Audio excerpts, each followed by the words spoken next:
Aix-les-Bains, à Chambéry et bien plus encore, Radio Grand Lac vous accompagne sur le 92.1 FM.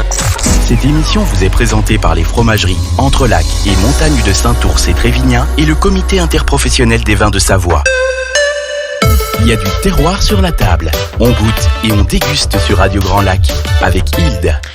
Bonjour à tous et bienvenue sur Radio Grand Lac. Je commencerai cette émission de rentrée 2023 par vous remercier pour votre fidélité et tous les messages reçus lors de mon absence. Alors simplement et avec émotion, merci. Donc me revoici donc autour de la table avec nos invités de ce lundi. Et quels invités! Je vous ai préparé une émission gourmande et ludique.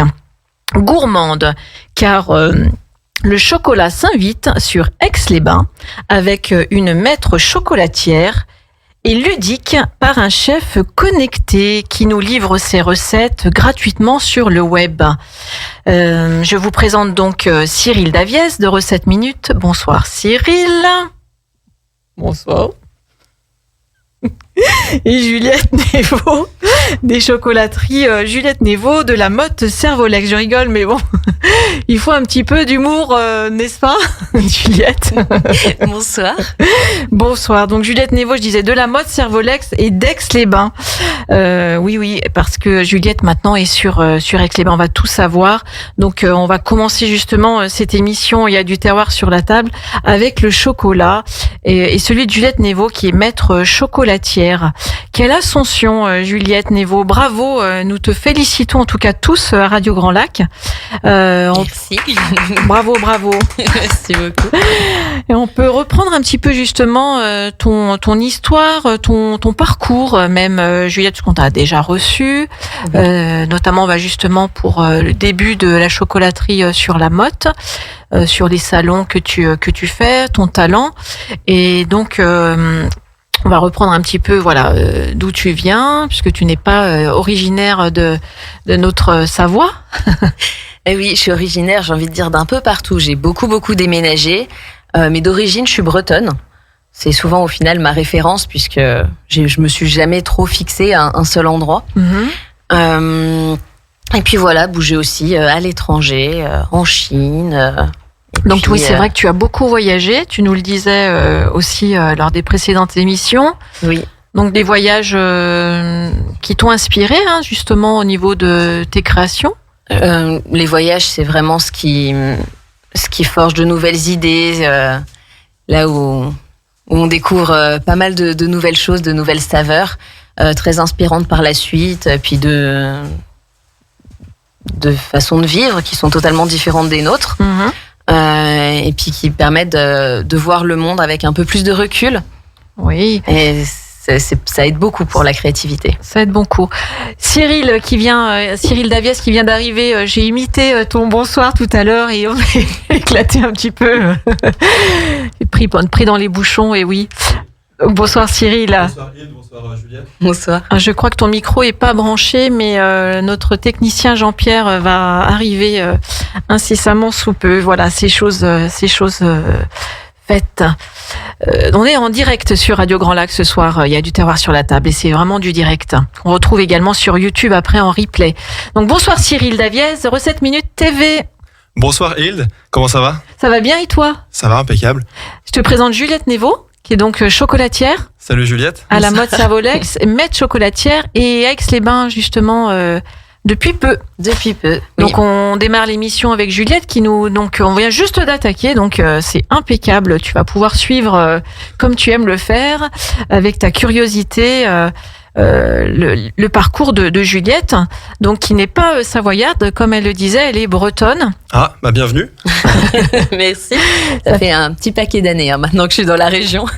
Voilà, ça fait un petit moment. Donc, elle s'est formée auprès de grands chocolatiers. Tu peux nous en parler? J'ai fait mon BTM chez Félix à la Ravoire. Puis ensuite, je suis partie à Paris. À Potel et Chabot, un traiteur de luxe, où j'ai été sous-chef puis chef chocolatière. Et puis voilà, donc c'était une belle maison. C'était forcément une belle maison, pas mal de challenges. donc assez sympa. Puis ensuite, j'étais chez Philippe Pasquette à Genève. Donc il y a plusieurs boutiques. Ouais. Donc voilà, travail puis, aussi très intéressant, voir aussi d'autres façons de faire. Le chocolat suisse, on dit qu'il est différent. Est-ce que justement, on peut avoir là-dessus une petite référence? Est-ce que vraiment il est différent? On a toujours cette référence du chocolat suisse. Enfin, moi, depuis petite en tout cas. Alors, le chocolat, oui, il y a plein de maisons qui travaillent le chocolat pour la transformation, donc de la fève jusqu'au chocolat. Alors, c'est vrai que, mais c'est mon avis personnel, c'est toujours pareil, les goûts et les couleurs. Mais nous, on aime tes goûts et tes couleurs, donc ça tombe bien.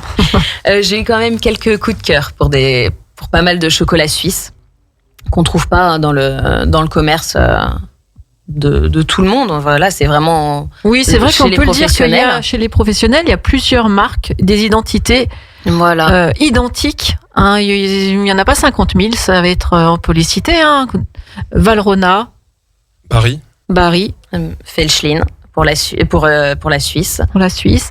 Et c'est vrai que Chocolaterie de l'Opéra. Il y a toujours les mêmes directions sur beaucoup de chocolatiers. Donc les Suisses ont peut-être justement cette particularité. Moi, j'ai eu vraiment des coups de cœur pour pas mal de chocolats suisses, donc avec lesquels maintenant je travaille aussi. Je fonctionne beaucoup au coup de cœur, de toute façon. Donc en fait, c'est quelque chose va me plaire à tel endroit, et puis je peux en prendre à d'autres. Donc en fait, j'en prends aussi bien en France, en Suisse qu'en Italie. Voilà, vraiment en fonction de mes coups de cœur. Maintenant, on a également notre cher ami Serge Ngassa de Cocoa Valley qu'on embrasse. Oui. Qu'on n'a pas cité, puisque moi, je me voyais encore petite. Et donc, c'est vrai que Serge est arrivé il y a quelques années, donc j'ai eu le temps de grandir d'ici là. Donc, voilà. Donc, t'as ensuite monté donc, ta première chocolaterie à la Motte Servolex. Voilà. Donc, un bel accueil de Monsieur Berthoud, maire de la Motte. Oui, très bon accueil. Et puis, on est sacrément bien à la Motte. On est bien à la Motte. Pourquoi la Motte Servolex? Pourquoi la Savoie? Alors, en fait, comme j'ai beaucoup bougé, il y a une bonne dizaine d'années, c'est mon père qui a été muté. Donc, c'était en Isère, à Grenoble. Et puis, moi, j'ai dû y rester 1 an ou 2. Okay. Rapidement, très vite, j'ai bougé pour mon apprentissage et je suis venue en Savoie tout de suite. D'accord. Et j'ai vraiment eu un coup de cœur pour la Savoie. Et je me suis dit, mais quoi qu'il en soit, je me connais, je sais que je vais encore bouger, mais quoi qu'il en soit, je reviendrai ici. Donc voilà, c'est ce que j'ai fait. J'ai continué à bouger. Et puis au moment de monter mon entreprise, c'était le moment où je me suis décidée, d'ailleurs juste avant le Covid. Okay. Je me suis dit, là, c'est le bon moment pour moi. Ça m'a permis de bien réfléchir, bien poser mes idées. De toute façon, j'avais pas grand-chose d'autre à faire. Et puis dessiner d'ailleurs aussi le logo. C'est toi qui l'as fait? Oui, c'est moi qui l'ai dessiné. Donc c'est le profil d'une femme. Donc on me demande souvent, non, ce n'est pas moi. Ça aurait pu. En fait, c'était vraiment pour montrer le côté féminin de la boutique. Et donc elle a une grande capeline. Donc c'est un grand chapeau et en fait dans la partie supérieure du chapeau il y a une cabosse qui est cachée. D'accord. Okay. Voilà. Donc la période Covid t'a donné l'envie d'être entrepreneuse. Alors ça c'était depuis bien plus longtemps. Depuis que j'ai commencé mon apprentissage, je me suis dit tu t'es dit je me mettrai à mon compte. Voilà, je vais forcément à un moment me mettre à mon compte. J'ai tout de suite vu que mon côté artistique bloquait. Là où dès que j'allais dans une entreprise, parce qu'on peut pas s'exprimer pleinement, forcément. Et ce qui est normal, quand il y a un chef, il a envie que ce soit ses idées à lui. Mais donc moi, c'était là où j'étais assez frustrée. Ouais. Et donc je savais forcément qu'à un moment, j'allais monter mon entreprise. Donc j'ai ta propre chocolaterie. Voilà, j'ai toujours eu cette petite chose en tête en me disant, on attend que ce soit le bon moment. Ouais. Puis là, ça l'a été. Donc d'une belle rencontre. Donc après il y a eu cette chocolaterie donc sur la Motte. Voilà, parce que moi j'ai toujours eu en tête Aix-les-Bains. Et à ce moment-là, je me voyais pas commencer à Aix-les-Bains tout de suite. Je me suis dit il y a quand même un petit peu de monde, on va voir. Quand tu dis du monde, en chocolatier, voilà, il y avait pas mal de chocolatiers. Oui, c'est vrai. Mais c'est vrai que Aix-les-Bains, c'est là où j'ai vécu. Donc quand j'étais en apprentissage, quand je suis revenue plus tard, j'ai toujours été bien là-bas. Et puis c'était pas le moment pour moi. Et puis j'avais toujours un peu la motte dans un coin de la tête aussi. Et je me suis dit Puis je suis quand même une fille plus de la campagne que de la ville. Donc il y a aussi ça qui fait que. C'est sympa la motte. Hein. Ah oui, on est bien, on est au calme. On a tous les avantages de la ville et ceux de la campagne. Donc en fait, c'est entre Aix et Chambéry aussi. On est au calme, les gens. Chambéry, c'est plus ville, forcément. Mais la mode, j'aime bien le calme qu'on a à la mode. Les gens vont chercher le produit local aussi sur la mode, puisqu'on a ce côté campagne, mais en même temps industriel aussi, puisqu'on a des grandes industries sur le secteur de la mode. On pourra citer notamment les sirops de chez Routin. Donc on a de belles entreprises. Et puis on a ce petit côté un peu petite ville, campagne. Tout de suite, on est en forêt pour aller faire du vélo, pour aller. Donc la mode, elle est à l'entrée de ville. C'est avenue Costa de Beauregard, et c'est une petite boutique. À côté, il y a son atelier. Atelier. Aujourd'hui, tu as quand même quelques employés. Oui. Alors à la mode, on est 3. Et puis maintenant forcément quelqu'un à Aix-les-Bains, c'est mieux que ça va pas se tenir tout seul. Donc après chemin faisant, visite sur Aix-les-Bains, un gros coup de cœur. Voilà. Et tu t'es déchirée, je vais dire, parce que moi j'étais bien là pour t'entendre au mois de décembre, et c'est vrai que c'est un gros challenge. T'es une femme de challenge aussi, et donc on peut dire où tu te trouves à Aix-les-Bains. Raconte-nous un petit peu ce choix aussi, ton coup de cœur. J'ai lancé les recherches d'Aix-les-Bains, ça devait être fin octobre, début novembre, quelque chose comme ça. C'était lancé un peu large, et puis de toute façon, comme d'habitude, je fonctionne au coup de cœur. Donc j'ai visité quelques petites choses, et puis là, j'ai vu ce local, rue Albert Ier, tout en longueur, avec une magnifique voûte en pierre tout au fond de ce local. Donc, et j'ai eu un vrai coup de cœur. Et là, je me suis dit, mais c'est pour toi. C'est là. Il se passait quoi avant là-bas dans le local ? Alors, il y a eu plusieurs choses. Il y a eu un fiche pédicure juste avant. Donc, rien à voir. Okay. Et puis encore avant, c'était un coiffeur. D'accord, je visualise pas trop à quel endroit c'est exactement. C'est pile au milieu de la rue Albert Ier, entre la place Carnot et la Rotonde. Oui. Voilà, donc vraiment pile poil au milieu. D'accord, ok. Qui tu as en face, par exemple, on peut citer c'est un restaurant, c'est ça, non ? Je suis à côté de Julien Morel. Non. L'Écuelle, d'accord. À côté de l'Écuelle, voilà. Ok, ah oui, je vois, ok, très bien. Voilà. Donc petite chocolaterie que tu as aménagée au mieux pour la fête de Noël, que tu vas les préparatifs de continuer Noël, d'embellir avec les jours et les mois qui vont venir. Donc là, c'est le menuisier qui travaille sur les meubles. Oui. Donc j'espère d'ici 2 semaines qu'il devrait être fini, j'espère. Ce qui n'empêche pas justement d'avoir travaillé pour cette période de fête, et puis de continuer à travailler dans ta chocolaterie d'Aix-les-Bains. Comme j'ai dit, j'aime les challenges, donc je me suis dit, quoi qu'il en soit, moi je vais ouvrir avant Noël. et donc c'était en journée la production, et puis la nuit en général jusqu'à 1h du matin, en train de faire les travaux dans le nouveau local. Donc on sent aussi bravo. Ouais. On sent aussi donc l'âme de l'entrepreneuse, puisque forcément ça demande d'employés. Donc tu as déjà pas mal d'employés à ton bagage aujourd'hui.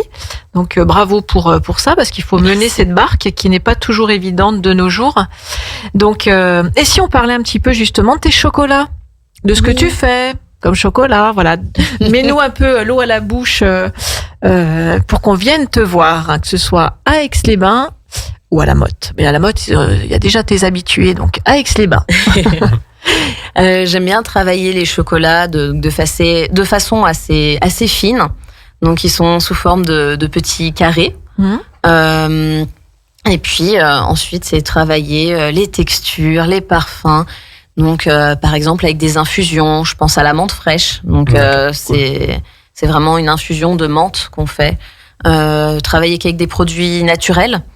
Donc voilà, je bannis les arômes, ce genre de choses. C'est vraiment tout fait de manière la plus naturelle possible.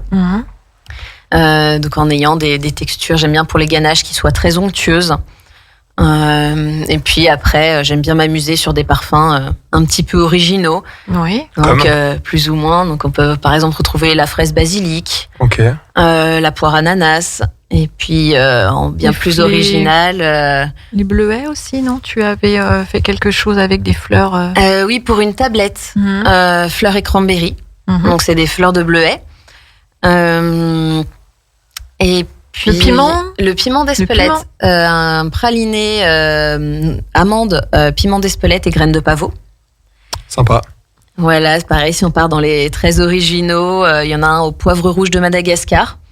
Donc il y a un poivre qui avait fait l'unanimité il n'y a pas très longtemps avec les autres chocolatiers lors d'une émission. Ouais. Oui, c'est un poivre en fait qui est très parfumé sans avoir ce côté poivre qui peut emporter la bouche.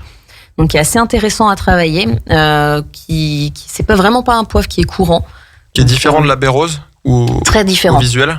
Oui, c'est vraiment l'aspect d'un poivre. D'un poivre. En fait, c'est avant d'être séché qu'il est rouge. Forcément, séché, il ressemble à un poivre entre guillemets classique. Comment tu fais ces alliances justement Comment tu arrives à les faire? C'est comme ça et ensuite tu soudaine, comme je dis souvent. C'est comme j'avais fait donc je le fais toujours l'olive et thym. Oui. Donc un praliné à l'olive avec vraiment des morceaux d'olive et une ganache au thym. Mais ça c'est venu d'une fixation soudaine sur l'olive. Et c'était cet été où je me suis dit l'olive. C'est un apéro en fait. Je sais pas d'où c'est venu, mais à chaque fois ça vient. Je peux voir des petites choses. C'est peut-être un apéro où t'as mangé une olive et un chocolat en parallèle et tu t'es dit pourquoi pas. Voilà, et peut-être et après c'est des choses comme ça qui me restent dans la tête. Et donc ça peut rester un petit moment. Parfois je me dis tiens, je garde ça en tête, on voit ça plus tard, et puis après d'un coup ça va revenir. Là j'étais vraiment butée dessus à me dire je vais trouver avec quoi je vais le mettre. J'ai fait plusieurs tests en praliné, puis praliné tout seul, je me dis oui c'est cool, mais ça manque de quelque chose. Voilà, c'était sympa, donc on est bien amusé à désucrer, parce que forcément praliné et olive, quand on fait un mélange sucré-salé, vraiment toujours le dilemme, c'est l'équilibre de tout ça. Et puis au bout d'un moment je me suis dit allez, on va laisser l'idée germer. J'ai commencé mes tests et puis je dirais peut-être un mois plus tard je me suis dit mais tiens, le thym avec ça peut être une idée. Je me suis dit allez hop, on teste. Retour au labo. Et puis voilà. On a testé également pour mon atelier du citron un chocolat. Tu peux en parler si tu veux. Oui. Parce que là on travaille le déchet de l'écorce du citron qui est alcoolisé. Voilà, donc, qui est un peu séché, si on peut dire. Qui est séché, voilà, qui est dur. Oui, et qu'on a mélangé à une ganache. On avait fait pas mal de tests pour faire un bonbon au limoncello. Bonbon chocolat. Voilà, bonbon de chocolat au limoncello. Okay. Puis on s'est rendu compte que ce qui faisait le plus pas assez puissant. Ouais, à chaque fois on manquait de puissance. Et ce qui faisait ressortir le plus ce côté limoncello, ce côté alcoolisé, c'était finalement de mettre l'écorce. Voilà, c'est cette écorce qui est du déchet au final. C'est pas tout à fait l'écorce du citron, je précise. Voilà. Qu'est-ce que c'est alors si c'est pas que l'écorce du citron? C'est l'écorce du citron qui a macéré dans l'alcool, donc c'est son déchet. Au lieu de le jeter, je l'avais broyé, je le broie en poudre et j'en ai fait une épice. Donc oui, c'est ce que tu avais mis sur la meringue, la tarte. Oui, exactement. Ok, donc c'est la poudre de citron. C'est la poudre de citron. Okay. Voilà. Et oui, cool. Cyril la connaît, bien sûr. Bien sûr. C'est un des premiers à avoir testé. Eh bien, on a pu retravailler ce déchet avec, entre guillemets, un déchet. Oui, c'est vrai. Valorisation du déchet avec un bonbon donc fait par Juliette. Ok. Avec un très joli décor dessus poudré où les clients adorent vraiment. On saupoudre encore un petit peu de cette écorce sur le dessus. Voilà, donc il y a beaucoup de finesse dans ce que fait Juliette, il y a beaucoup de féminité. On retrouve justement ces couvertures, comme elle le disait, qui sont très fines, ce qui fait que quand on a en bouche son chocolat, ils font tout seul, quoi. Et on a que cet esprit de ganache. Faut que je goûte. Oui, pas de problème. Oui, les enrobages, je les travaille. Donc les enrobages, donc c'est la couche de chocolat qui est autour du bonbon de chocolat. Je les travaille toujours très très fin, donc pour avoir ce côté croquant, sans avoir l'enrobage qui prenne le dessus sur la ganache. Et donc d'avoir la finesse de la ganache tout de suite derrière. Des nouveautés tu as actuellement pour Pâques? Est-ce qu'on peut déjà un petit peu en parler aussi? Alors pour Pâques, moi je fonctionne souvent à la dernière seconde. C'est-à-dire que ce sera vraiment vu, je pense, le mois prochain. Vraiment ce que je vais faire. Oui, donc c'est pas la dernière seconde, hein. Surtout vous anticipez vos achats à l'avance. Hein. Il y a souvent la queue à tes chocolateries, donc. Oui, c'est vrai qu'on s'est fait, par exemple, je vois pour la Saint-Valentin pas mal dévalisé. Tu avais fait quoi pour la Saint-Valentin? Pour la Saint-Valentin, parce que j'étais pas là. J'avais fait des cœurs en chocolat, des boîtes cœurs. Donc j'avais fait plusieurs motifs dessus. Ce qui avait le plus, c'était avec un côté vraiment moucheté, or et rouge. Oui. Donc garni de différents chocolats de la vitrine. On avait fait des tablettes avec qui avait en relief plein de petits cœurs. On en avait fait pas mal en rouge vraiment pour que ça ressorte, qui étaient fourrés en Juan-du-Jas. Et puis on avait fait aussi, c'était des nounours, en 2D, qui tiennent un petit cœur rouge. Et donc se disait le nounours posé sur sa tablette de Juan-du-Jas. Ah oui. On avait fait une plaque de Juan-du-Jas, voilà. Donc oui, la créativité, elle vient comme ça et tu réalises et puis ensuite l'événement se crée, on va dire, c'est ça. Voilà. Et puis là, la petite nouveauté qu'on a sortie juste après la Saint-Valentin, pratiquement en même temps, mais pareil d'une lubie soudaine. On a fait des nounours guimauves. Fourrés donc soit au spéculoos, soit à la pêche. Donc on fait des réglettes comme ça, spéculoos et pêche. Donc c'est une édition limitée qu'on va devoir d'ailleurs refaire parce que le problème c'est qu'en l'espace de 4 jours, on n'en a plus. Donc on est déjà en train de les reproduire. Ça m'intrigue. C'est-à-dire que tu as fait une guimauve qui est... c'est ce que j'allais demander. Sans vouloir spoiler la recette, Oui. mais est-ce qu'on en dire un peu plus? Comment il insère? Avec base de quoi? En fait, on a fait une compotée de pêche, par exemple, d'un côté, la guimauve de l'autre côté, et puis en fait, on fait une couche de guimauve, on met du spéculoos et on referme. D'accord, ok. Donc c'est un insert un peu gélifié? Non. C'est vraiment une compotée. C'est vraiment une compotée. D'accord. Après, nous, c'est travailler très très très vite pour pouvoir faire ça. La guimauve, ça commence à se solidifier assez rapidement. Donc, en général, on fait ça à 2 et puis on court les uns derrière les autres. C'est tellement bon, les guimauves. Mais c'est original en tout cas. Ouais. C'est pas trop sucré non plus. Tu as dû bien équilibrer les goûts justement. Alors, oui. On cherche toujours à sucré, équilibrer. Donc la guimauve, ça reste sucré, soyons clairs. Après, voilà, on essaye de faire attention quand même. Et puis aussi, ce qui est important, c'est de bien sentir les parfums. Donc, bien sentir le spéculoos, bien sentir la pêche. Ça doit être délicieux, tout ça. Original. Hein, tes projets par rapport à ta chocolaterie d'Aix-les-Bains, puisque tu nous parlais de voûte. Est-ce que tu as envie d'en parler aux auditeurs? Et puis tes projets aussi avec Aix-les-Bains? Alors, où est-ce qu'on va te retrouver? Enfin, voilà. Est-ce que tu veux nous en parler avant qu'on fasse notre petite pause de musique? Donc dans cette fameuse voûte pour laquelle j'ai eu un coup de cœur que on peut pas trop admirer pour le moment. Là, pour l'instant, j'y touche pas trop. On passe Pâques tranquillement. Ça me sert de lieu de stockage. Et puis par la suite, j'aimerais bien pouvoir développer un petit côté un peu esprit galerie d'art et exposer différentes pièces artistiques. Voilà. Donc pièces artistiques. En chocolat? En chocolat, évidemment. Stylé. Un lieu unique? Oui. Un lieu unique dans le coin, en tout cas? Exceptionnel. Oui. Ouais. Un lieu d'exposition de sculpture en chocolat. Voilà. Donc Génial. qu'on pourra venir admirer directement. Parce que c'est vrai qu'on a déjà vu des pièces artistiques, notamment au Salon du Chocolat que tu avais faites. Oui. Et puis elle fait aussi d'autres, elle fait des mocassins, notamment. Pour hommes en chocolat. Voilà, entre autres. Des cigares. Mais bon, là, les pièces artistiques, c'est vrai que c'est encore plus volumineux, plus expressif, plus difficile. On vient d'en finir une. Ouais, quel thème là? Alors, sur un violon. Un violon. On a fait un violon. C'est une commande ou c'est toi qui crée pour le plaisir? Non, c'est moi qui crée pour le plaisir. Alors, j'aime beaucoup faire des pièces artistiques. Ok. Toute cette partie création, je m'éclate. Faire des nouvelles techniques. Puis au départ, je m'étais dit, il faut absolument que je fasse une pièce pour la vitrine d'Aix-les-Bains. Au départ, par, on va dire, facilité, même si au final, ça l'est pas tant que ça, je m'étais dit, je vais refaire le violon que j'avais fait pour un concours. D'accord, ok. Et donc, c'est ce que je disais. Puis, on avait placé par rapport à la production les jours. Donc, on a bloqué 2 jours et demi pour le faire. Et puis, en fait, au moment 2 même... 2 jours et demi. Oui, 2 jours et demi. Quand même. Oui.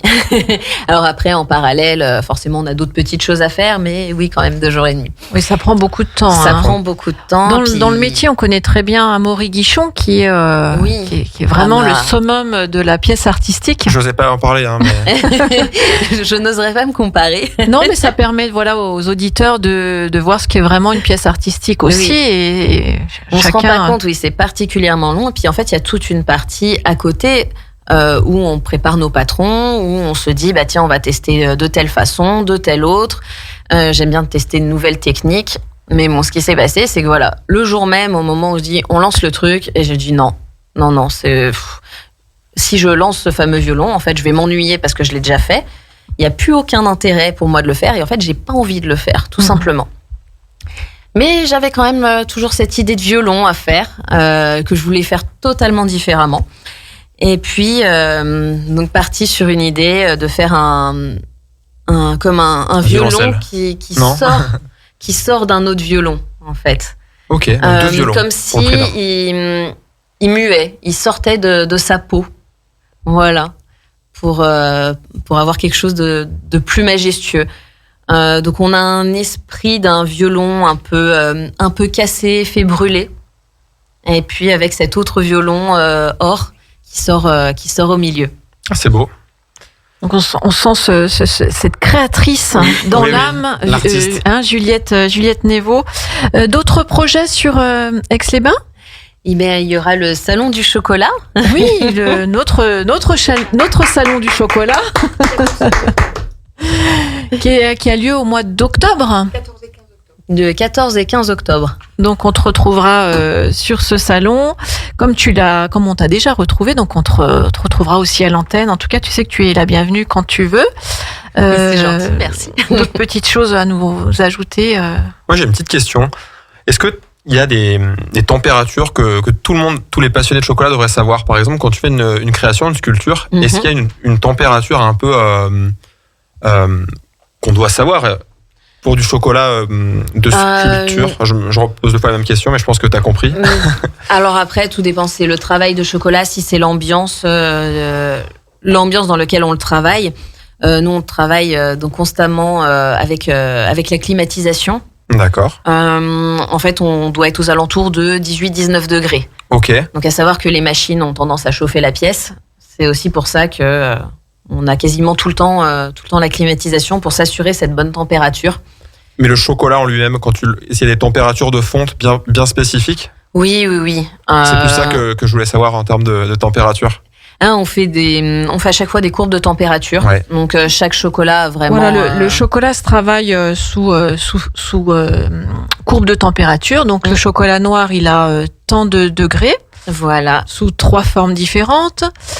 Puisqu'on le monte au départ. On le monte à 45-50 degrés, on le descend à 28 et on le remonte à 30, environ 31, 32. En fait, tout dépend du chocolat qu'on utilise parce que même un même chocolat noir, ce sera pas les mêmes températures. D'accord. Si on le fait à la main ou si c'est avec la machine. Et là, donc, il restera à température pour pas bouger, pour pas cristalliser.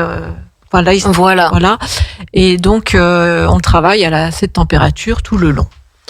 Ouais. Et le chocolat au lait, c'est différent. Il y a quelques degrés différents. Il y a un degré d'écart. Voilà. C'est intéressant parce que c'est vrai que oui. peu de gens le savent et on a l'impression des fois que chocolatier, c'est un métier facile. Mais je pense que c'est très, très technique. Et c'est aussi pointu. C'est au dixième de degré près. Alors, par facilité, nous on utilise souvent donc la machine qui nous met au point. D'accord. Mais bon, on a toujours des petits décors d'une autre couleur. On va pas changer toute la machine, donc là on le fait à la main. Ok. Donc faut avoir l'habitude de vérifier. Moi, je sais que j'ai l'habitude de vérifier la température à la lèvre. Donc ouais, ça, t'as un palais, c'est une question thermomètre d'habitude. Oui, ça se fait beaucoup parce que Oui. justement, par rapport à la température de notre corps, donc on sait comment est le chocolat. On peut aussi le travailler au marbre pour le refroidir. Oui. Voilà. Quand on voit certains brasser avec les palettes de maçon sur le marbre, c'est que justement ils sont en train de le refroidir pour ensuite le garder à la bonne température. Ça se fait encore, ça? Oh oui, beaucoup, oui. Oui, alors je suis pas adepte parce que je trouve que ça fait c'est sale tout de suite. Même si t'as bien désinfecté le marbre? Non, mais c'est qu'après faut tout nettoyer. c'est surtout oui, ça. Oui. Faut anticiper pour À la vrai suite. dire, les machines qui gardent la température, qui mettent au point, c'est une facilité. Aussi. Voilà. Oui, c'est Mais un peu sinon, il y en a quand même pas mal qui font encore au marbre. Oui, et puis sinon on peut faire aussi par ensemencement. Ça veut dire qu'on ajoute des pistoles dans le chocolat chaud.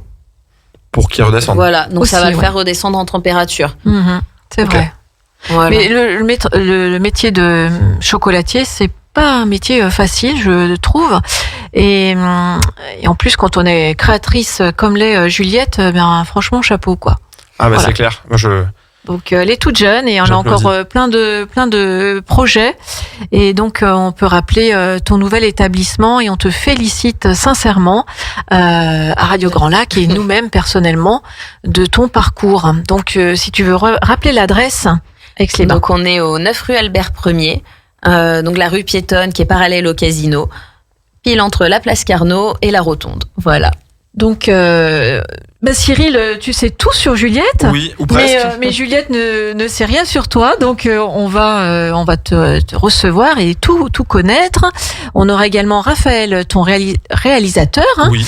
en ligne qui est sur Paris. Donc Juliette, reste assise puisque tu vas découvrir Cyril Daviette et Recettes minutes après cette page de musique. À tout de suite. Entre lac et montagne, Radio Grand Lac, c'est votre radio.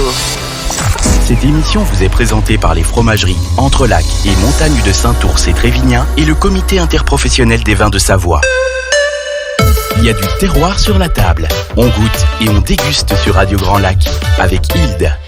Et vous êtes bien sur Radio Grand Lac dans votre émission Il y a du terroir sur la table et on poursuit notre heure avec Cyril Daviez de la chaîne TV Recettes minutes et Raphaël Gonnet qui est le réalisateur de cette fabuleuse aventure. Donc moi je suis très très contente de recevoir Cyril et toi Raphaël de t'avoir en ligne puisque tu es sur Paris, donc on t'a au téléphone. Bonsoir Raphaël, bonsoir Cyril aussi. Bonsoir. Comment ça va, Raphaël ? Ça va super. Et déjà, je te remercie de nous avoir invités à l'émission ce soir. Ça fait très plaisir. Bien Surtout qu'on t'avait invité sur une émission avec nous. Oui, pour la tarte au citron. J'allais justement le dire que on se connaissait puisqu'on avait un petit peu juste après et pendant Covid, on avait collaboré ensemble sur la tarte au citron meringuée, ma fameuse recette que je ne donnais à personne, qui aujourd'hui est vue par des milliers de personnes à travers le monde, qui est justement sur votre chaîne TV, YouTube, Recettes minutes TV. Et je suis très très heureuse de vous avoir avec moi ce soir et de revoir Cyril en vrai. Et moi aussi, je suis ravi de te revoir et je suis ravi aussi de t'annoncer que ça reste la vidéo qui a été la plus vue à ce jour avec 148 000 vues. Waouh. Donc pour nous, c'est exceptionnel. Super. C'est notre best-seller, on va dire. Bien qu'on ne la vende pas, mais c'est la vidéo qui est le plus vue et qui est vue à peu près 200-250 fois par jour depuis qu'on l'a faite. Génial. Donc c'est super. Et je t'en on remercie. avait passé de rien du tout. On avait passé vraiment un excellent moment. J'en garde de sacrés souvenirs. Et puis Raphaël fait tout le super travail de coupure parce qu'on dit plein de choses qui ne vont pas forcément quand on est en direct. On gère pas comme le fou rire de tout à l'heure et ma petite bêtise. Mais voilà, là c'est tout bien fait. Enfin, Cyril, tu es un maître réalisateur exceptionnel. J'adore Raphaël. Voilà. C'est plus qu'un réalisateur. C'est aujourd'hui, Oui. c'est un vrai couteau suisse. Faut dire que c'est quand même mon oncle. Donc c'est mon tonton, cadreur, réalisateur, ingénieur du son, agent commercial. Il fait tout. Il fait tout. Et puis il a aussi une particularité sur ces galeries de photos qu'il a à des moments. Enfin, c'est un vrai artiste également, notre cher Raphaël Gonnet. Donc on va revenir sur votre aventure sur Cyril dans un premier temps. J'ai envie. Parle-nous un petit peu de qui tu es. Je suis Cyril Davier, comme tu l'as dit. Alors Davier avec un Z à la fin, parce qu'avec un S, c'est une autre personnalité. Ah, je connais pas. Eh bien, va voir sur Wikipédia. Ah, oula. Bizarre. Donc avec un Z. Hein. Ok, ouais. Cyril Davier. Tout commence vers 15 ans à peu près, où je décide de rentrer à l'école, à l'école hôtelière. Donc j'ai commencé à Challes-les-Eaux, près de Chambéry. Ensuite, j'ai continué à Thonon-les-Bains, en Haute-Savoie. Et jusqu'à donc ces 5 belles années d'études en hôtellerie-restauration. Je passais par tous les métiers de la cuisine, de la salle, de la sommellerie, de la pâtisserie, du bar. On a vraiment tout couvert. Et ensuite, j'ai décidé de voyager pour m'ouvrir à d'autres cultures et puis expatrier mon savoir, mon peu de savoir, on va dire, à cette époque-là. C'est une super aventure. Donc là, j'ai parcouru une trentaine de pays à la sortie de l'école. Je travaillais un petit peu à droite à gauche. J'ai travaillé pour Paul Bocuse aux États-Unis notamment. Je suis revenu en Suisse. Et oui, tout le monde se retrouve en Suisse. Les voyages, c'est important. J'étais chez La Durée, tiens, d'ailleurs, c'était un petit clin d'œil. Bon, j'étais en service. Et ensuite, il y a eu le Covid. Oui. Juste avant que je reparte sur une autre expérience dans les Caraïbes, le Covid nous est tombé dessus et je ne suis plus jamais reparti. Et là est né. Raphaël, un jour, me propose de me filmer en... Donc ton cousin. Mon oncle. Raphaël, qui a quelques années de plus que moi, qui me propose un jour de me filmer suite à une anecdote que je lui avais racontée. Il me dit, tiens, fais une recette, je te filme. Parce qu'il faut préciser que Raphaël a fait ses études dans le cinéma quand il était un petit peu plus jeune. Et il me décide de me filmer, il monte la vidéo, on poste la vidéo sur les réseaux sociaux, et là, tout de suite, quelques centaines de vues. Donc c'est un sacrée surprise pour nous qui faisions ça de manière totalement plus qu'amateur. Et de là, après de discuter avec des proches, des amis, la famille, ils nous ont dit quand est-ce que vous refaites une recette? Et de là, on a fait plus de 100 vidéos. Ouais. Et pendant ces 2 années et demie, presque 3 ans, il s'est passé pas mal de belles choses. De belles choses. On a appris énormément de choses. Donc voilà. Donc au démarrage, tu cuisinais chez toi. Oui. Donc c'était filmé chez toi. C'est ça. Et puis après, t'es venu un petit peu nous apporter, on va dire, des reportages avec des mises en situation. Des mises en lumière de producteurs. Voilà, de producteurs dans des lieux un petit peu insolites. Hein. Ça peut être. Oui, on peut le dire, oui. Allez, on a cuisiné à 2 reprises sur le lac du Bourget, donc directement. Voilà, directement sur une barque.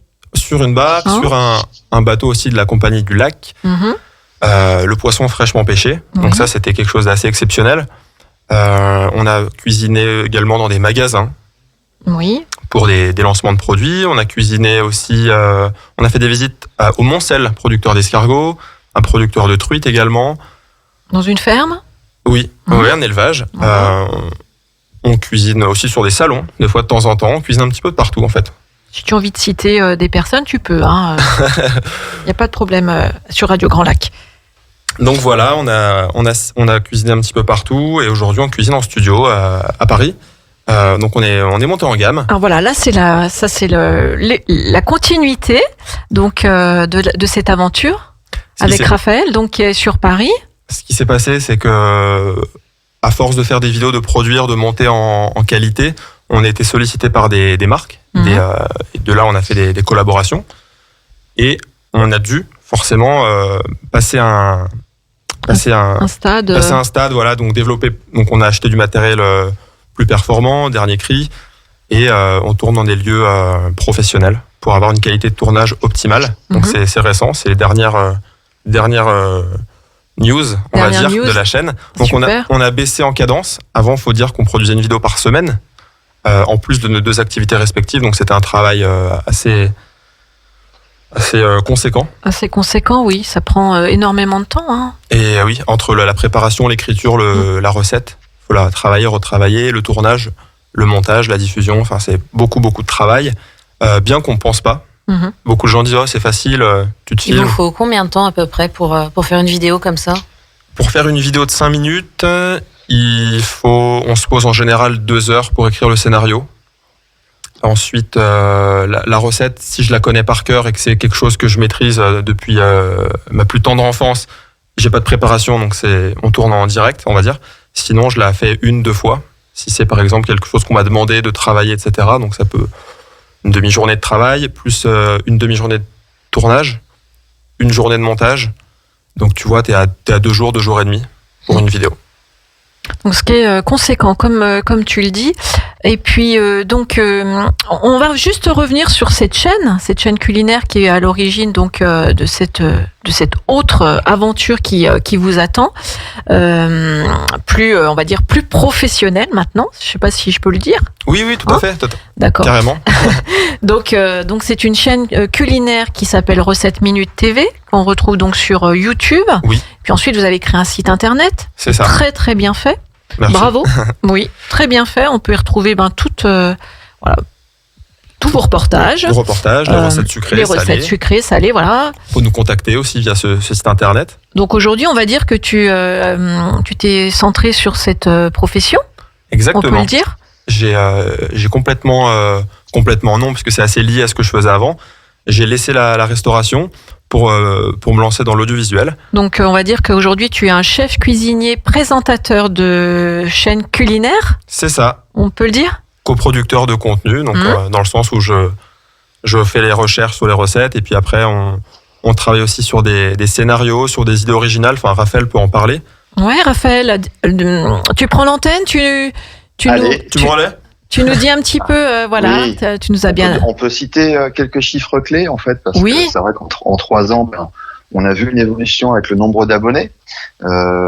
Aujourd'hui, on est à 8000 abonnés. On a passé les 8000 ce week-end. Mhm. Donc, il y a un autre chiffre clé, c'est le nombre de vues cumulées depuis 3 ans. C'est un peu plus de 700 000 vues depuis quelques jours. Ouais. Donc tout ça, ça s'est ressenti à travers les demandes de marques. Et puis il y a eu un fait marquant, ça a été le prix des neiges en novembre 2021. Oui, c'est vrai. Cyril et la chaîne ont obtenu un prix, la bourse digitale.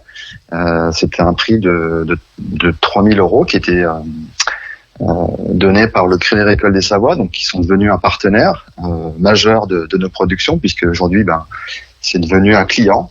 Ils ont toujours cru en ce projet, le projet de Cyril, et c'est vrai qu'on a eu certes de la chance. On a beaucoup travaillé sans savoir au démarrage qu'on allait en faire notre métier et vraiment notre gagne-pain, parce qu'aujourd'hui c'est vraiment le but et l'objectif, c'est notre job. Au niveau de vie. Et ouais, c'est ça. Et puis c'est vrai qu'on a eu la chance aussi de travailler pour Savoie Mont Blanc, qui est quand même un organe de tourisme très connu en Pays de Savoie, puisque c'est l'organe de tourisme des 112 stations de ski. Donc ils nous ont appelés il y a 1 an pour venir à Méribel sur les finales de championnat du monde de ski.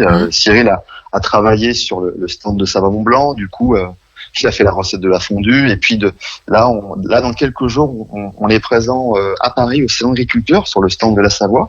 Ah, super. Donc c'est super. Donc Cyril va faire des recettes. Je vais l'assister à mon petit niveau. Je vais faire son commis. Donc il est toujours modeste, ce Raphaël. pour les Savoyards qui sont sur Paris, venez nous voir au stand de Savoie Mont Blanc pendant ce salon d'agriculture qui est quand même un super salon.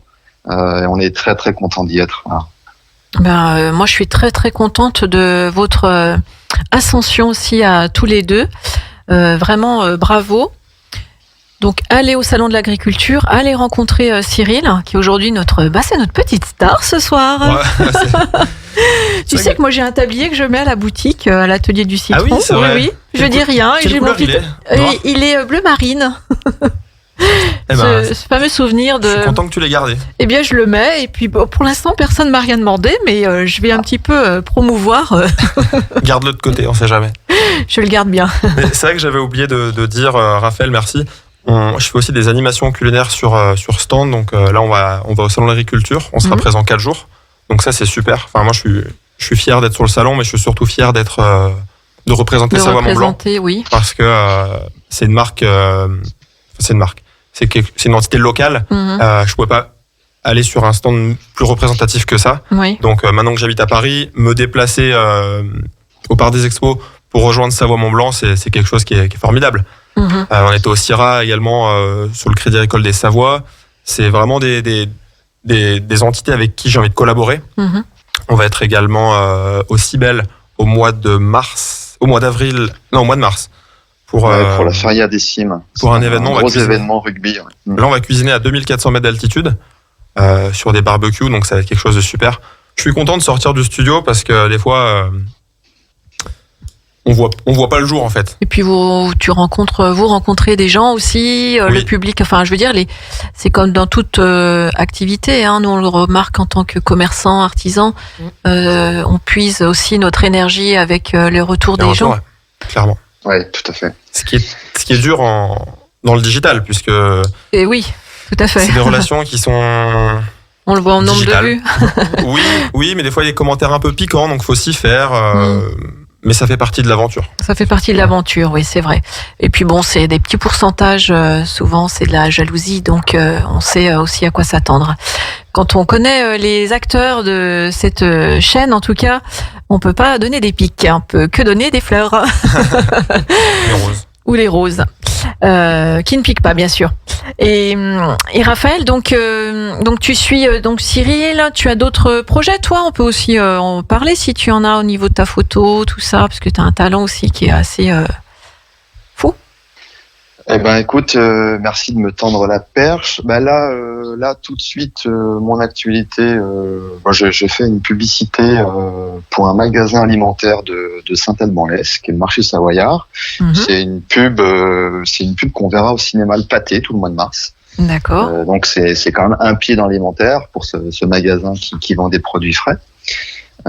Sinon, je travaille sur un projet de série autour de la gastronomie en montagne. Donc c'est un projet qu'on est en train d'écrire avec une société de production parisienne. Donc ça c'est on va dire en cours d'écriture et de préparation. Et puis j'ai un autre projet de documentaire sur une abbaye en Bretagne. Puisqu'en fait dans ma famille il y a un prêtre qui est toujours en activité, qui est le père Raymond Gonner, à qui j'ai consacré une expo photo. Oui.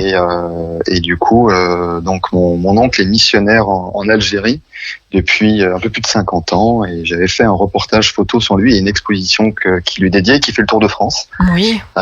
Et là actuellement l'expo est en Bretagne et va revenir sur Paris. Que j'avais vu à Vauglan, si je me trompe pas. Oui, c'est très gentil. Je me rappelle très bien avec qui tu es venu ce jour-là. Ouais, je me rappelle. Ouais. Donc voilà, beaucoup de projets avec Cyril également. Donc c'est vrai que le fait de travailler en famille, on est soudés, on peut se dire les choses. On peut dire les choses quand elles sont bien et quand elles sont pas bien également. Donc on essaye de s'améliorer, de toujours s'améliorer. C'est important pour nous d'avoir de l'ambition et de s'entourer de personnes aussi au fil de l'eau. Et là, depuis quelque temps, on a une nouvelle venue sur les productions. C'est l'arrivée d'une petite voix qui accompagne Cyril sur les vidéos, qui est jouée par une comédienne d'Annecy qui s'appelle Delphine Santamaria. Oui. Vous pouvez la découvrir sur nos dernières vidéos qu'on a sorties là depuis Noël. L'idée, c'était vraiment que Cyril ne soit plus vraiment seul à l'écran, mais qu'il soit en complicité avec une voix féminine qui l'accompagne. Et du coup, c'est vrai que ça donne une couleur qui est différente. Donc, c'est vrai qu'on teste des choses, on essaye. On a eu des bons retours avec Delphine, et on a envie de continuer à travailler avec elle. Et puis, en fait, on est ouvert à tout type de projet, à tout type de collaboration. C'est vrai que, comme Cyril l'a souligné, on a été aussi appelé par une marque de barbecue qui n'est pas savoyard, mais si les gens fabriquent des barbecues en Savoie, on vous attend. C'est une marque canadienne qui nous a contactés et on va travailler avec eux là prochainement. Voilà. Bon, de très bons projets. Donc, s'ils veulent vous joindre, les intéressés, comment ils font là? Partout. Facebook, Instagram, LinkedIn. Donc, Recette Minute TV, par exemple, c'est le plus simple parce que n'y a pas de faute d'orthographe. Hein. Recette Minute TV, recette.com sur Internet.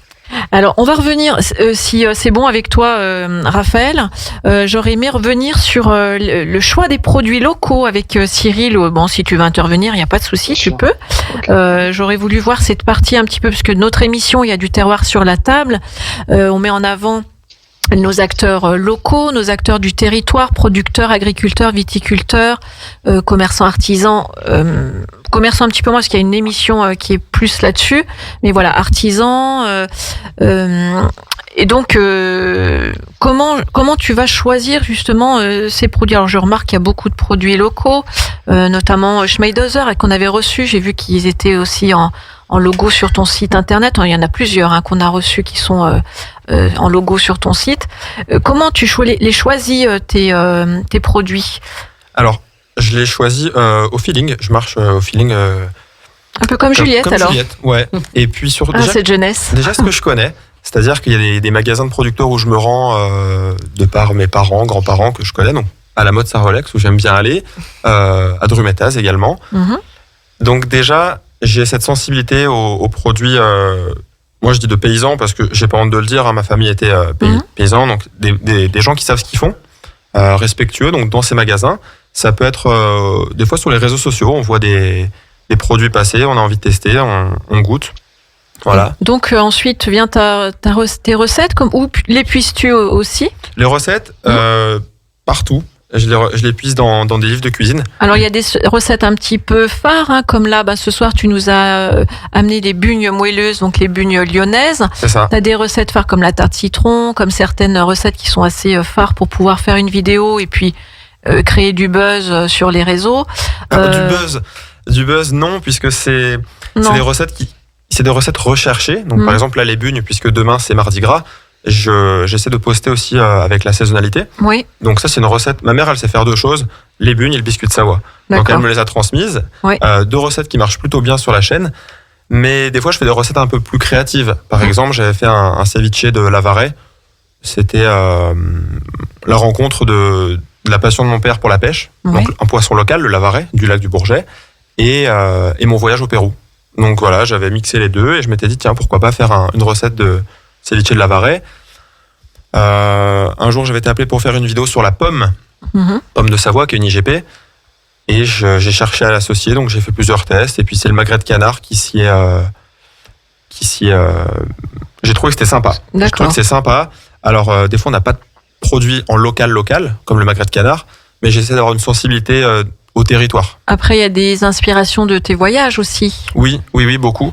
J'essaie d'apporter une nouveauté à des produits savoyards comme la tome de Savoie qu'on consomme, on va dire, sur un plateau de fromage ou des fois dans différentes recettes, en matouille, etc. Et j'essaie d'apporter une petite touche de nouveauté de par les voyages. Ça peut être simplement un arancini ou une quesadilla, quelque chose d'assez basique. Les boulettes orientales, pas encore? Non, j'ai pas encore testé. Mais tu sais, dans la cuisine, il y a beaucoup de choses à faire. Oui, c'est vrai. Donc voilà, au gré de mes rencontres, des fois sur les réseaux sociaux, on voit passer pas mal de choses. Puis, puis il y a aussi des produits locaux comme l'opinel. Enfin, c'est pas un ingrédient, mais c'est un couteau savoyard. Un ustensile de cuisine. Un ustensile, et on a tourné dans l'usine Opinel parce qu'ils voulaient aussi collaborer avec nous. Oui. Et là, comment se servir au mieux d'un couteau? Donc on est parti Cyril est parti sur un tartare de bœuf. D'accord. Pour mettre en avant le produit et c'était important. Comme je le disais en début d'émission, c'est aussi c'est ludique. C'est que on apprend. On parle le langage de tout le monde. De tout le monde. C'était mon but aussi avec les vidéos, c'était de dégrossir la cuisine, on va dire, des chefs, cuisine qui impressionne, cuisine professionnelle, et d'apporter une petite touche justement à la cuisine de ménagère, d'apporter un savoir et des fois quelques termes techniques. C'est aussi le rôle de la petite voix, c'est de me reprendre sur des termes qui des fois sont pas compris de tout le monde. Donc j'aime bien cette complicité aussi. D'accord. Donc c'est très accessible. Aujourd'hui c'est plus qu'un duo, alors donc on est sur un trio qui arrive. C'est ça, un trio imaginaire. Ça doit être bien sympa. En tout cas, moi vous êtes les bienvenus à mon atelier du citron, quand vous voulez tous les deux. C'est gentil. Merci. Une recette avec du chocolat, tiens. Eh ben, tous les deux. On t'écoute. Juliette Néveau, chocolatière, Aix-les-Bains et la mode Servolex. Moi, j'aime bien. Et Cyril Davies. tout simplement des profiteroles, je sais pas comment on prononce. Profiterole, oui. Parce que je trouve que le chocolat, il s'exprime tout seul. C'est-à-dire que Donc, voilà, on fait une pâte à choux. à l'extérieur, donc. Oui, en coulis. Hein Un coulis de chocolat avec un chocolat de qualité. Alors, je sais pas si c'est nécessaire d'avoir un grand cru. Pas forcément un grand cru, mais quand même de qualité. Qu'on sente quand même bien le parfum du chocolat et pas le goût du beurre de cacao. C'est ça, un chocolat qui va bien avec la Donc, vanille. la profiterole, c'est donc un chou, donc pâte à choux avec dedans Pâte une à crème choux. vanille. Oui, alors il y a deux écoles. Soit on peut fourrer avec de la glace vanille ou alors une D'accord. crème pâtissière. D'accord. Ça, c'est. Maintenant que j'habite sur Paris, je prends souvent ça en dessert et il y a vraiment deux écoles. Ah oui. Dernièrement, c'était la glace. Mais j'aime bien finir avec de la glace. Sympa. Et justement, La glace. Juliette sympa fait des quand glaces. même. Juliette Oui. fait des glaces aussi. Et Ah. voilà, Tiens. plus qu'à bon à tester. savoir ça. Et puis le contraste avec la sauce chocolat qui est servie tiède, chaude, ouais. qui va faire fondre légèrement. Sympa ça, Ouais, oui. moi j'aime bien. Ah, c'est vrai qu'on n'en trouve pas souvent des vraiment bonnes. Mais alors quand on tombe sur une bonne glace vanille et un bon chocolat, alors là, Oui, parce que ça se roulait par souvent, terre. dans la profiterole, ils mettent un liqueur dans le chocolat. Je sais pas si celle à l'origine, il Ah. faudrait voir l'histoire. Ah ouais. J'ai jamais rencontré le problème, si je puis dire. On goûtera ça une prochaine fois. Alors, en tout cas, ce soir, merci pour ces bugnes moelleuses lyonnaises. Faut pas oublier que les bugnes de carnaval, les moelleuses sont l'identité lyonnaise. Oui. Alors, Et bon, là, c'est la recette de ta maman, mais voilà, les croustillantes sont des bugnes de carnaval tout court, mais les moelleuses, oui, c'est l'identité lyonnaise. Donc J'espère merci qu'elles te beaucoup. plairont. Eh ben, j'ai goûté, elles sont très très bonnes. Déjà, Bon, bah. on a Oh, utilisé la petite très, très pause de bonnes. musique pour goûter. Merci beaucoup. On retrouve la recette donc sur YouTube. 7minutestv.com c'est ça. Hein, ou sur Céline YouTube. ou sur YouTube. Et d'ailleurs, je me disais, pourquoi pas Dis-nous. tremper dans une sauce chocolat. Alors depuis tout à l'heure, c'est ce qui me titille à me dire tiens, avec un petit peu de chocolat, dans 70%, 72, ça pourrait être sympa. Eh ben, tu testeras, tu nous diras. Mais pas de problème. Merci Cyril. Merci Raphaël. Merci Lyd. Merde, Vous merci à aviez toi. d'autres choses à faire passer à l'antenne, puisqu'on ça va être notre heure, donc on va rendre. On peut remercier la radio Grand Lac. Il faut Oui. soutenir les médias locaux parce C'est clair. que c'est Merci. important. On remercie tous les médias qui ont fait des articles sur nous, que ce soit en presse écrite, en télé locale ou d'autres radios comme France Bleu avec Serge. Oui. C'est vrai que tous les médias jouent le jeu de nous accompagner dans cette aventure et sans vous, on serait resté peut-être un peu plus discret. Donc c'est vrai que on participe tous ensemble à évoluer et à grandir. Voilà. Eh bien, vous avez du talent, donc vous êtes bien sûr à Radio Grand Lac et vous êtes locaux, donc deuxième position pour vous recevoir quand vous voulez. Merci en tout cas à vous beaucoup, trois, je Hilde. dirais. Merci à toi, Hilde. De rien. Nous, on se retrouve, merci Juliette. Nous, on se retrouve dans 15 jours sur Radio Grand Lac, donc dès 18h30 avec de nouveaux invités et des invités de notre territoire. D'ici là, prenez bien soin de vous. Moi, je vous embrasse. C'était Hilde et votre émission Il y a du terroir sur la table que vous pouvez retrouver sur YouTube. Et n'oubliez pas, Recette Minute TV, l'essayer, c'est l'adopter. 24h sur 24. 7 jours sur 7. Vous écoutez Radio Grand Lac sur le 92.1 FM.